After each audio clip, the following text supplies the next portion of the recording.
While the carpenter's back was turned, the tools began to argue about who was the most important in the workshop. Screwdriver spoke up first. "I'm dizzier than a dog chasing his tail.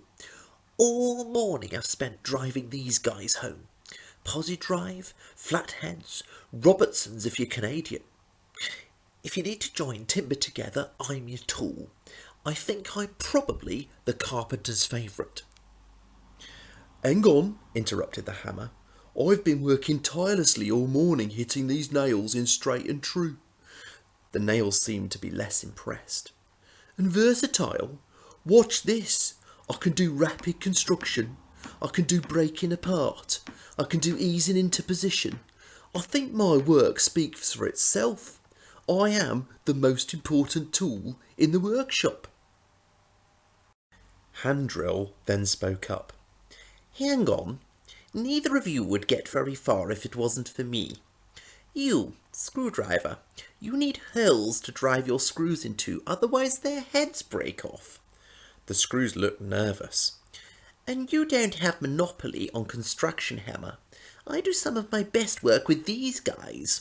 The dowels, and him over there, the glue." "Hang on," said the saw, butting in.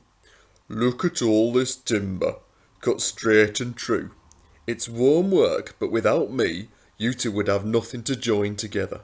If you're looking for the sharpest, most incisive, trim tool in the workshop, then look no further than me."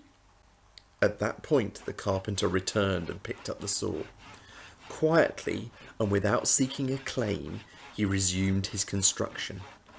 Using a well-trained eye and a strong arm, he used the saw to cut straight and true.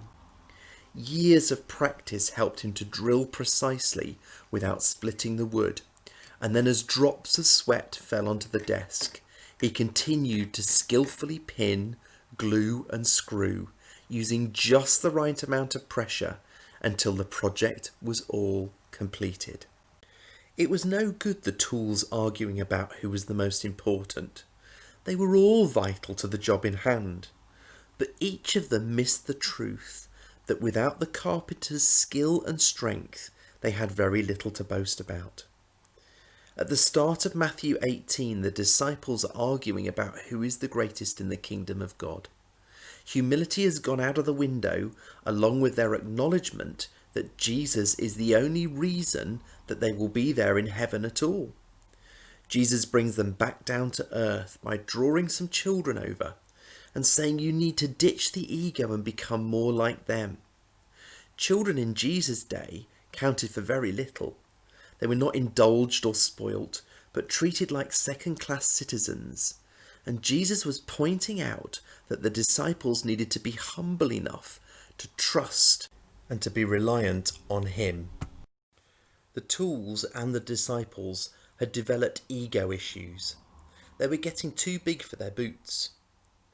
Ego could maybe stand for edging God out, and that's not something we want to be doing.